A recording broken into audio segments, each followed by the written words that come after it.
స్తోత్రం స్తోత్రం స్తోత్రం స్తోత్రం నాయన. ఈ శుక్రవారం దినాన ప్రభావ ఇప్పటి వరకు మేము 6 మాటలు తెలుసుకున్నటువంటి కృపను అనుసరించడానికి మీకే స్తోత్రాలు. అదేవిధంగా ఈ 7వ మాట నాకు అవకాశం ఇచ్చినందుకు స్తోత్రాలు తెలియజేస్తూ నజరేయుడైన యేసు ప్రభు నామములో అడిగి పెట్టుకుంటున్నాం తండ్రి.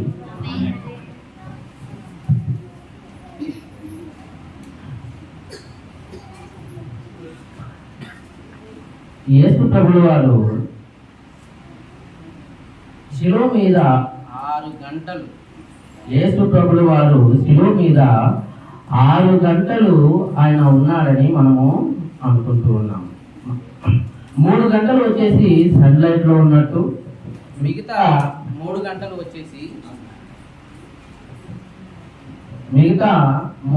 వచ్చేసి ఆయన చీకట్లో ఉన్నాడని మనకు తెలియజేస్తున్నాయి.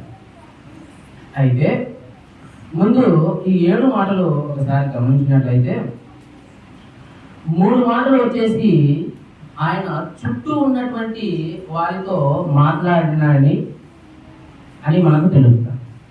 మిగతా చివరిగా ఉన్నటువంటి 3 మాటలు అంటే 5, 6, 7 ఏవైతే ఉన్నాయో అవి తన గురించి తాను తల్లి దేవుడికి చెప్తున్నట్టు మనకు తెలుస్తుంది.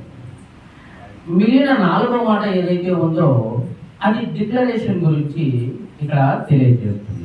ఒకసారి ఇప్పటి వరకు మనము 6 మాటలు మనం విన్నాము.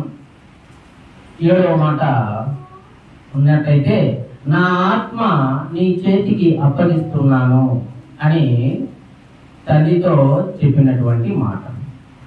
క్లుప్తంగా ఒకసారి బ్రీఫ్గా మనం చూసుకున్నట్లయితే మొదటి 3 మాటలు చుట్టూ ఉన్నటువంటి వారి గురించి అని అనుకున్నాం కదా. ఫస్ట్ మాట వచ్చేసి ఏం చెప్తాడు అంటే వీరు ఏమి చేస్తున్నారో వీరికి తెలియదు, క్షమించమని చెప్తాడు. ఇది మొదటి మాట. 2వ మాట ఏం చెప్తాడంటే పక్కనున్నటువంటి ఆ దొంగను చూసి ఆ దొంగకు వాగ్దానం ఇచ్చి నేడే నీవు నాతో పాటి పరదేశిలో ఉంటావని చెప్పండి. అలాగే 3వ మాట క్రింద ఉన్నటువంటి తల్లిని చూసి ఆమెకు ఆదరణ ఇవ్వడం. అంతేకాకుండా ఏం చెప్తారంటే అమ్మా యోహాను నిన్ను చూసుకుంటాడు అని యోహానుకు బాధ్యత చెప్పడం. ఇవి మొదటి 3 మాటలు వచ్చేసి చుట్టూ ఉన్నటువంటి వారితో మాట్లాడినటువంటి మాటలండి. మిగతా చివరి 3 మాటలు అంటే 5, 6, 7 ఏవైతే ఉన్నాయో ఈ మాటలు చూస్తే నేను దప్పిక కొని ఉన్నాను అన్న మాట. అలాగే 6వ మాట చూసినట్టు ఇది శరీరానికి అంటే దప్పిక గురించి చెప్పేటువంటి తన గురించి దేవుడితో చెప్పుకున్నటువంటి. 6వ విషయం చూసినట్లయితే సమాప్తమైనది అని చెప్పడం. అంటే సమాప్తమైనది అని అంటే ఇక్కడ తల్లి దేవుడు తనకు ఏదైతే ఇచ్చాడో, ఏ పని అయితే తనకు అప్పగించాడో ఆ పనిని పరిపూర్ణంగా చేయడం, సంపూర్ణంగా చేయడం అనేటువంటి అర్థాన్ని ఇక్కడ తెలియజేస్తుంది 6వ మాట. ఇంకా 7వ మాట చూసినట్లయితే ఏం చెప్తాడు? నా ఆత్మను నీ చేతికి అప్పగిస్తున్నాను.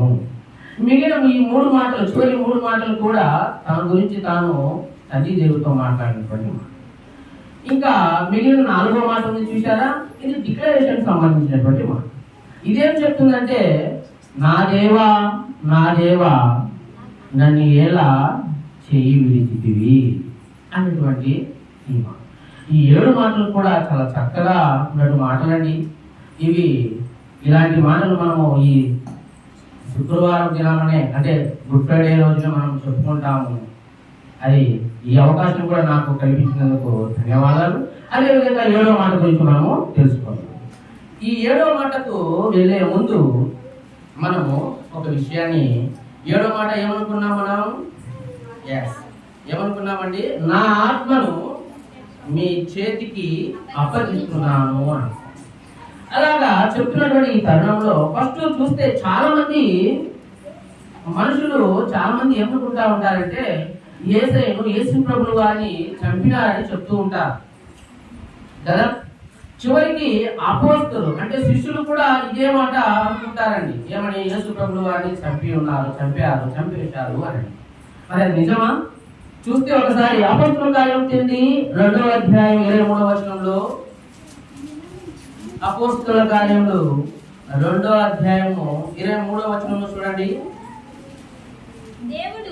దేవుడు నిశ్చయించిన సంకల్పము ఆయన భవిష్యత్ జ్ఞానమును అనుసరించి అప్పగింపబడిన ఈయనను మీరు దుష్టుల చేత సిలువ వేయించి చంపితిరి అనే వాక్యం అక్కడ ఉంది. అంటే శిష్యులు కూడా ఇదే మాట అనుకుంటారు. ఏమని? వీళ్ళంతా చంపారు అని. చంపుతారండి. మానవుడు సాక్షాత్తు దేవుడిని చంపగలుగుతారా? చంపేటువంటి అధికారం ఉందా? అసలు చంపగలుగుతారా? చంపలేదండి. ఎలా చంపుతారండి? చూడండి, ఒక విషయం మనం గమనించినట్లయితే, యేసు ప్రభువు వారిని పిలాతు దగ్గరికి తీసుకొని వచ్చిన తర్వాత పిలాతు ఏం చేస్తాడంటే, ఆయన ఏం చేయాలా, చంపివేయాలనేటువంటిది కాదు. అక్కడ ఏదో ఒక విధంగా నేను తప్పించాలి, ఏదో ఒక విధంగా ఈయన చేయాలని మనలో పడుతుంటాడు. చాలా ఆలోచన చేస్తూ అంటూ ఉంటాడు. ఎందుకంటే ముందుగానే ఆయన భార్య అతనికి చెప్తుంది పిలాతుడికి, ఆయన నీతిమంతుడు, ఆయన జోలికి వెళ్ళొద్దు అని. అందుకే ఈ విషయాన్ని గ్రహించినటువంటి పిలాతుడు ఏం చేస్తాడంటే, ఏదో ఒక విధంగా ఈయన తప్పించాలనేటువంటి చేస్తూ ఆయన అడుగుతాడు, నేను క్షమించేటువంటి అధికారం నా దగ్గర ఉంది అని ఏం చేస్తారంటే యేసు ప్రభువు వారితో చెప్తారు. మరి ఆ మాటకు యేసు ప్రభువు వారు చూడండి, ఆ విషయము యోహాను సువార్త 19వ అధ్యాయము 10, 11 చూస్తాం. నిజంగా మరి ఆయనకు ఆ క్షమించేటువంటి అధికారం ఉందా మానవుడైనటువంటి మనకు? చూడండి ఆ మాట. కనుక పిలాతు నాతో మాట్లాడవా, నిన్ను విడుదల చేయుటకు నాకు అధికారం కలదనియు, నేను శిలువ వేయుటకు నాకు అధికారం కలదనియు నీవు ఎరుగవా అని ఆయనతో అనెను. ఆ మాట ఒక నిమిషం. ఆ మాట పిలాతుడు ఏం చేశాడంటే, యేసు ప్రభువు వారిని నిన్ను విడిపించేదానికి కానీ లేదా నిన్ను శిలువ వేయటే కానీ నాకు అధికారం కలదు అని. చూడండి, మరి మానవుడైనటువంటి మనకు సాక్షాత్తు దేవుడిని క్షమించేది లేదా ఆయన్ను శిలువ వేసేటువంటి అధికారం మనకు ఉందా? ఇంతకుముందే మనం అనుకున్నాం, ఆయన సంపదలో మనము చంపేటువంటి శక్తి మనలో ఉందా? లేదండి. ఈ ప్రశ్న ఎప్పుడు కూడా లేదు. మనము ఆయన చంపేటువంటి అధికారం మనకు లేదు. ఇక్కడ కూడా పిలాతుడు కూడా ఏం చెప్తాడంటే యేసు ప్రభువు వారి దగ్గరికి వచ్చి నిన్ను ఇరికించేటువంటి ఈ అధికారం కానీ శిలువ వేసే అధికారం కానీ నాకుంది, నువ్వు ఇప్పుడైనా చెప్పమని అడుగుతాడు. ఆ మాటకు యేసు ప్రభువు వారు ఏమంటున్నారు? 11వ వచనంలో, అందుకు యేసు పైనుండి నీకు ఇవ్వబడి ఇంటనే తప్ప నా మీద నీకు ఏ అధికారం ఉండదు. పైనుండి తండ్రి దేవుడు ఒకవేళ నీకు అధికారం ఇచ్చినట్లయితే తప్ప, లేకుంటే నీకు ఏ అధికారం ఉండదు. మిగతా చూడండి తర్వాత, అందుచేత నన్ను అప్పగించిన వారికి ఎక్కువ పాపము కలదు. అంతే తప్ప నీవు నన్ను చంపడానికి కానీ లేదా శిలువ వేయడం కానీ లేకుంటే తీసేది కానీ ఎటువంటి అధికారం ఉండదు అని అక్కడ మాట్లాడేటువంటి విషయాలు మనం చూస్తాం. అయితే ఇది 7వ మాట ముందు. మన మాట 7వ మాట ఏమిటంటే, నా ఆత్మను నీకు అప్పగిస్తున్నాను. ఇప్పుడు మనము మన అంశానికి వస్తాం. లూకా సువార్త 23వ అధ్యాయము 44, 45, 46 చూద్దాం ఒకసారి. లూకా సువార్త 23, 44, 45 చూడండి, నేను చదువుతాను. అది మొదలుకొని 3 గంటల వరకు ఆ దేశమంతటా మీద చీకటి కమ్మెను, సూర్యుడు అదృశ్యుడాయను, గర్భాలయపు తెర నడిమికి చిరిగెను. ఒక నిమిషం రావు. ఇక్కడ చూడండి, మామూలుగా ఇంకా ముందే చెప్పాను, యేసు ప్రభువు వారు శిలువ మీద 6 గంటలు ఉన్నారని, 3 గంటలు సన్లైట్ లో మరియు 3 గంటలు చీకటిలో అని. ఇక్కడ ఈ వచ్చిన మనకి ఏం తెలియజేస్తుందంటే, ఇక్కడ ఏం చెప్తున్నారంటే ఆ దేశమంతా ఏమైందంటే చీకటి కమ్మిందండి.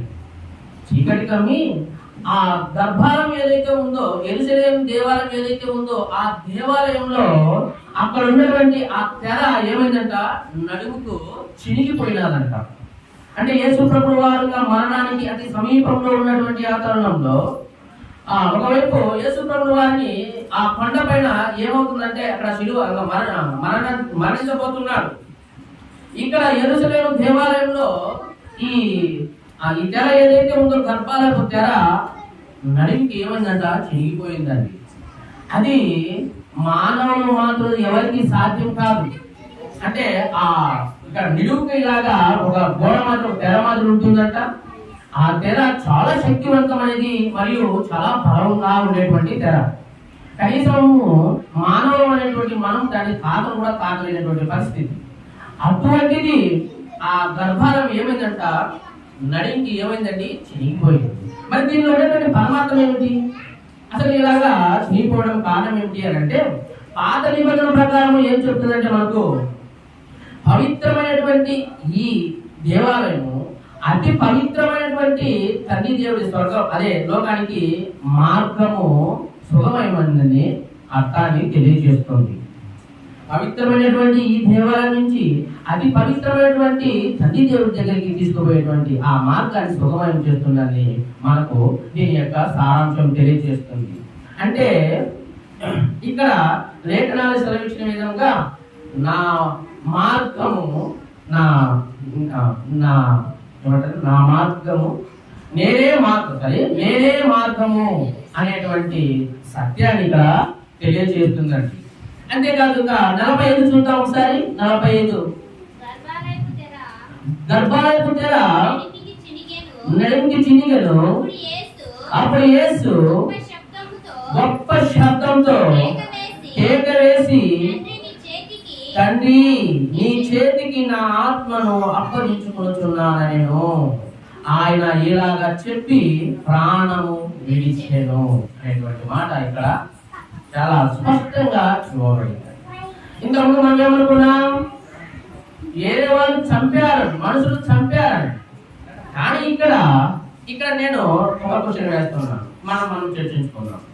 ఎందుకంటే ఇంతకుముందుగా చెప్పిన విధంగా దేవుడిని చంపేటువంటి ఆ హక్కు కానీ ఆ అధికారం కానీ నీకు నాకు మన ఎవరికి కూడా లేదు.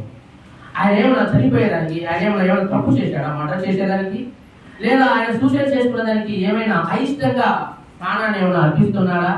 లేదండి. ఇది మనందరి కోసము ఆయన చేసినటువంటి బలియా. అందుకే తను తాను అర్పించుకున్నాడు, తన ఆత్మను దేవుడికి అప్పచెప్పాడు అనేటువంటి సత్యాన్ని మనము ఇక్కడ గ్రహించాలని నేను తెలియజేస్తున్నాను. ఆత్మను అన్నారు. మరి ఆ విధంగా తల్లి దేవుడికి అలా చెప్పకుంటే ఆయన ఆత్మ దేవుడి దగ్గరికి పోదా, వెళ్ళదా? ఒక ప్రశ్న. ఆ విధంగా చెప్పకుంటే దేవుడి దగ్గరికి ఆయన ఆత్మ వెళ్ళదా? ఆయనే ఆత్మలకు దేవుడు అనే సత్యాన్ని మన లేఖనాల్లో చూస్తున్నాం. ఒకసారి చూడండి ఆ మాట కూడా. కొరింథీయులకు రాసినటువంటి 2వ పత్రిక 7వ అధ్యాయం 1వ వచనంలో మనం చూసినట్లయితే అక్కడ చదవండి ఆ మాట. కొరింథీయులకు రాసినటువంటి 2వ పత్రిక 7వ అధ్యాయము 1వ వచనంలో మనం చెప్పండి, చదవండి. ప్రియులారా, మనకు ఈ వాగ్దానములు ఉన్న విధముగా దేవుడి భయంతో పరిశుద్ధతను శుద్ధి చేసుకొనుచు శరీరమును ఆత్మలను అడిగిన కల్మషముల నుండి మనము పవిత్రములుగా చేసుకున్నాము. అంటే ఎవడైతే ఆత్మను ఎటువంటి కల్మషం అనేది, ఎటువంటి అపవిత్రం అనేది లేకుంటే ఖచ్చితంగా ఏమవుతుందండి, ఆ ఆత్మ దేవుడి దగ్గరికి వెళ్తుందని మనము ఇక్కడ ఈ వచనాల్లో మనం చూస్తూ ఉన్నాం. అంటే యేసు ప్రభువు వారి యొక్క ఆత్మ ఏదైతే ఉందో అది అపవిత్రమైనదా? ఏమైనా చాలా ఎటువంటి కల్మషం లేనిది, చాలా చాలా పవిత్రమైనటువంటిది. అందుకు కనుక అలా అనకపోయినా కూడా ఆయనే ఆత్మకు దేవుడు కనుక అందుకే ఏమవుతుందంటే ఆయన ఆత్మ దేవుడి వైపు దేవుడి దగ్గరికి వెళ్తాడనేటువంటి సత్యాన్ని మనము గ్రహించాలి. అంతేకాకుండా ఇంకా మనం ఏం చెప్తుంటామంటే ఎవరైతే మనము చనిపోయే ముందు ఇక్కడ కూడా ఎవరైనా చనిపోయే ముందు మనం కూడా ఏం చేయాలంటే దేవా నేను పరిశుద్ధుడిని, నేను ఏ పాపం ఎదుగునటువంటి వ్యక్తిని, మరి అపవిత్రమైనటువంటి కార్యాలు నేను చేయలేదు కనుకనే నా ఆత్మను నీకు అప్పగించబడుతున్నాను, నా ఆత్మను కూడా స్వీకరించుకొని మనం కూడా దేవుడికి ఏం చేయాలంట మొరపెట్టుకోవాలి. అలా మొరపెట్టుకున్నట్టయితే ఖచ్చితంగా దేవుడు ఏం చేస్తాడంటే మన మొరను ఆలకిస్తాడని ఇంకొక విషయాన్ని మనము చూస్తున్నాం. ఎక్కడ ఈ విషయాన్ని చూసినట్టయితే స్తపన అనేటువంటి వ్యక్తి అతన్ని రాళ్ళతో కొడుతూ ఉంటారన్నట్టు. అప్పుడు ఏం చేస్తాడంటే ఆ చివరి గడియలలో చనిపోతాడు అని తెలిసేటువంటి ఆ సమయంలో అతను ఏం చేస్తాడంటే దేవుడికి మొరపెట్టుకుంటాడంట. అందుకే నేను కూడా ఒకవేళ ఇలాంటి పరిస్థితిలో ఉన్నట్లయితే మనం కూడా ఏం చేయాలంటే దేవుడికి మొరపెట్టుకోవాలి. ప్రియ సహోదరి సహోదరులారా, ఆ మాటను ఒకసారి చదువుతాం చూడండి. అపోస్తలుల కార్యములు 7:59 7వ అధ్యాయం 59వ వచనంలో చూడండి ఒకసారి. ప్రభువును గూర్చి మొరపెట్టుచు యేసు ప్రభువా నా ఆత్మను చేర్చుకొనమని స్టెఫను పలుకుచుండగా వారు అతని రాయితో కొట్టిరి అనేటువంటి సత్యాన్ని ఇప్పుడు మనం గ్రహించాం చూడండి. సో స్టెఫను కూడా చనిపోయేటువంటి ఆ తరుణంలో కూడా తన ఆత్మను దేవుడికి అర్పించుకోమని అంటే తీసుకోమని ఏం చేస్తున్నాడు, మొర పెట్టుకుంటున్నాడు. అంటే మనమందరం కూడా మరి ఈ శుక్రవారం దినాన యేసు ప్రభువు వారికి మాదిరిగాను, యేసు ప్రభువు వారి నీతి కార్యాలు చేస్తూ, యేసు ప్రభు వారి మాదిరిగా ఉంటూ ఆయన యొక్క బాటలో మనము నడచాలని ఈ శుక్రవారం దినాన దేవుడు నాతో పలికినటువంటి ఈ మాటను బట్టి స్తుతి స్తోత్రాలు చెల్లించుకుంటూ ఆమేన్. దేవుడికి వందనాలు.